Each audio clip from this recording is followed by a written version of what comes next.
You know, we should put this in front of Alan's toolbox. Start his Monday out right. No, we don't mess with him, do we? No.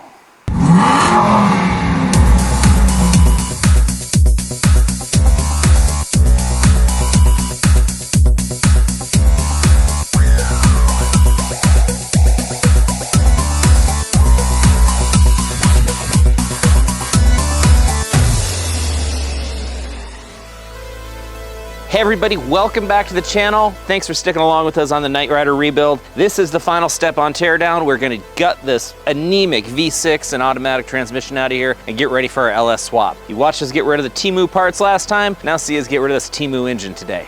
I know most of you that are new to the channel are watching for either Knight Rider or the wide body Mercedes. The wide body Mercedes is at the wrap shop. He's doing a fantastic job. Now he is taking his time with it because he has a lot of paying customers and we're doing a trade. I'm doing a lot of work to his Marty McFly Toyota truck and he is doing the wrap in exchange for that because the wrap's about $3,500. So we're both taking our time on the jobs. Now, when we get the engine out of KITT today, we have to wait for parts. We have to wait for all our electronics to come from Europe. We gotta wait for the parts for the motor swap. We gotta wait for the weather to get a little better for the front bumper. So I'm not gonna have a lot of progress on this in the next few weeks, but you guys didn't really like my last couple of videos. So we tried some different things, you didn't like it. So we'll stick to in the shop, but let me know, do you wanna see us work on Dentley or do you wanna see us work on the 924? I want you guys to enjoy our channel. I want you to keep coming back for things that aren't Knight Rider. So let me know what you'd like to see. And if you don't wanna see those two, if you wanna see something completely different, let me know that too.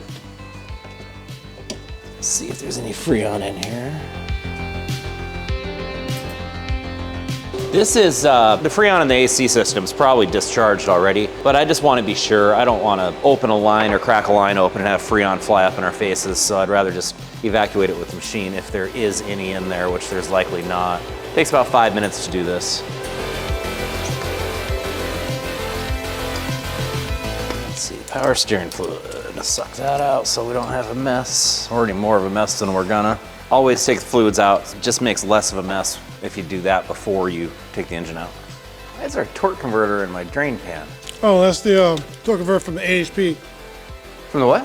From the transmission I said I was going to take apart. Oh, okay.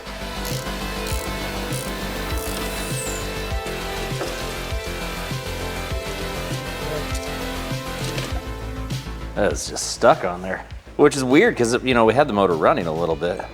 Oh, if I remember correctly, this all comes off together. I'll probably just leave all that on. Well, I was thinking about getting the power steering hoses off. One, and there's two. Yeah, these are finger tight. Somebody must have already known. Alan's gonna be so pissed at me when he has to make the exhaust for this car.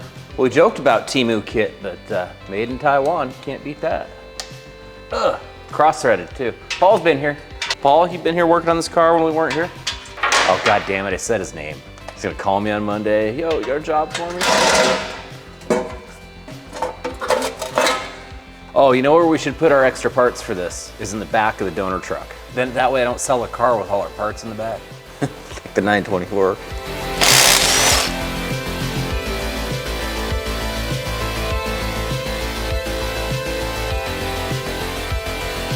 This exhaust is awesome. I mean, it's, how many pieces of pipe did we use? 1, 2, some sort of homemade coupler out of, this isn't even exhaust pipe. This is like, I don't know what this is, gutter drain maybe? Maybe a soup can. Another piece of pipe, 2 separate joints here. This is legit. I bet there's no leaks here. And the weld only goes halfway around on this side. And then what we got back here? We got more back here? No, it just ends right there, going right at the floorboard. Perfect. And then we see our spare tire carrier back here. This is, you know, this is okay. This is all right. I can just spread some Bondo over this. I'm not sure, but oh, they've duct taped it. Oh, they electrical taped it and glue. That is, that's some asbestos there. And we got, what do we got over here? Foil tape. Oh, I can work with this. There's plenty there. I can just weld it back up. Maybe a little solder, some fiberglass, it'll be fine. Everything's finger tight on this car.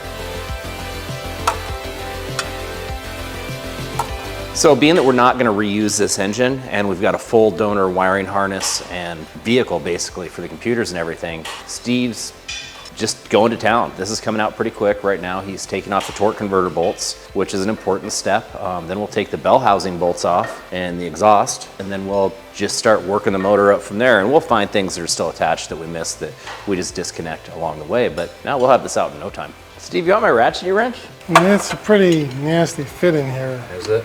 But it's the last one. Oh, okay. You know, I was joking earlier about smelling the trailer park, but I think I actually am. Oh no.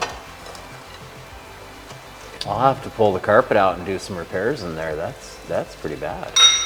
Oh, can I use your Sawzall?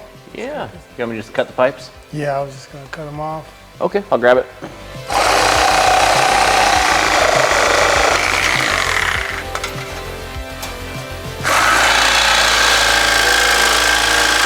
I'll cut it here.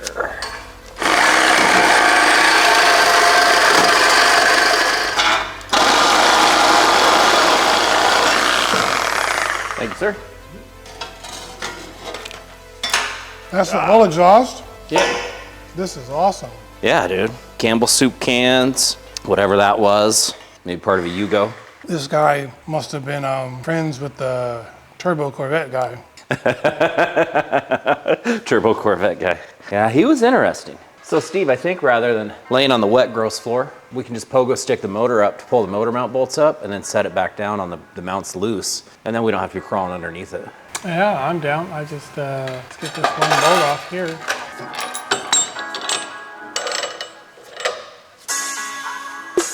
Bam, just like that. Motor mount bolt. Number 2. All right, get the money shot, Gideon. This is what we used to do on our TV commercials. Gonna get the oil drain, perfect pour.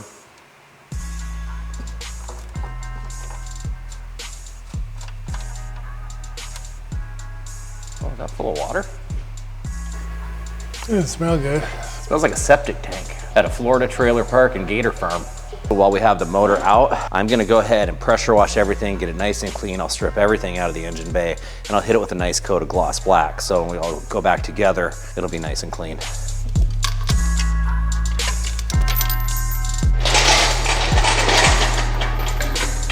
Oops, that better be one strong spark plug wire.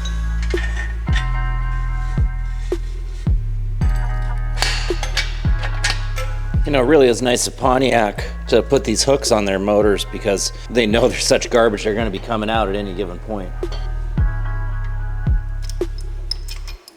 There we go. Got it loose. There's all that extra coolant. Yeah, we got a harness attached to the back of the motor. I'm holding on something else. Well, maybe I haven't cleared the mounts yet. Yeah, not quite. What's it called? What's that company that we get motors from? Oh, B&R. This is the B&R auto wrecking technique. Should be good now. We got this here. What is this? Oh, throttle cable under the manifold here. Okay, we'll just cut that. Not that. This one. Oh, okay. I'm trying to figure out where it's pulling. There it is. Oh, that bad boy freed up right there. This one too.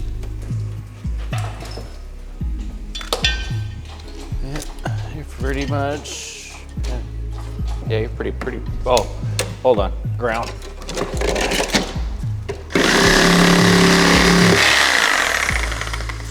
Some hoses here.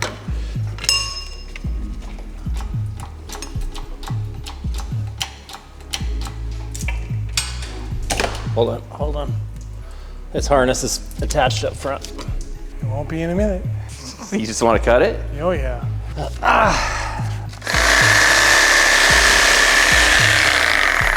Somebody's crying right now. No, it's an OE harness.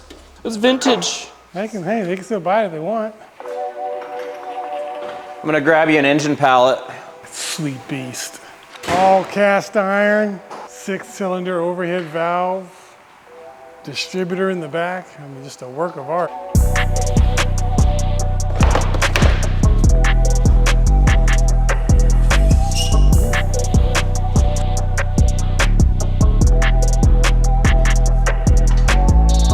All right, we're not gonna bore you guys with pulling the LS out of the truck. One engine pull is enough. You don't need to see them both, but we will show you going back together. When we go back together, we'll probably time lapse it, except for where we're showing putting together the pieces of the adapter kits. Good job, Steve. It's on its way to that big junkyard in the sky.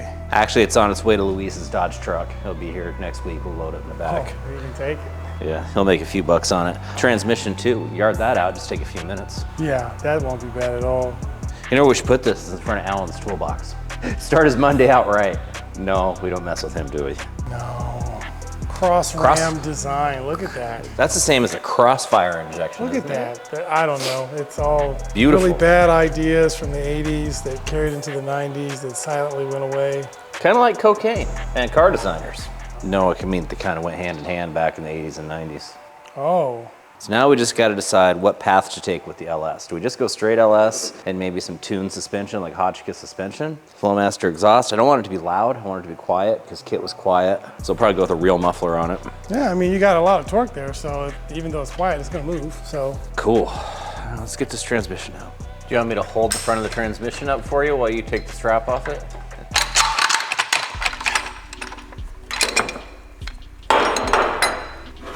Oh, always something else.